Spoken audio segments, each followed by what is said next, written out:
আমার আল্লাহ বলে এই জমিনটা আমি পুরায়া তামা বানা দিব।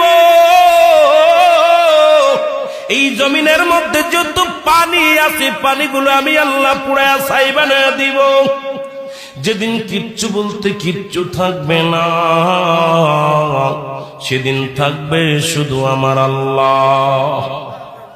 আজকে কার জন্য সুদ খাও, কার জন্য ঘুষ খাও, কার জন্য ব্যভিচার করো, কার জন্য অন্যায় করো রে মন, কার জন্য তোমরা এত বাহাদুরি করো।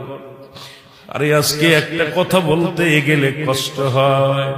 এই জমিনটা আল্লাহ পুরায়া তামা বানায়া দিবে। এই জমিনের মাটিগুলো পুড়ে হবে তামা। এই জমিনের যত পানি আছে পানিগুলো পুড়ে হবে ছাই।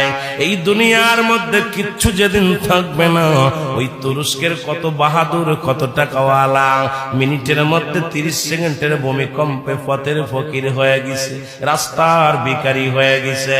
আজকে তুমি দুনিয়ার মধ্যে কতই না মস্তানি করলা, এই দুনিয়ার কিচ্ছু নিয়ে যেতে পারবা না।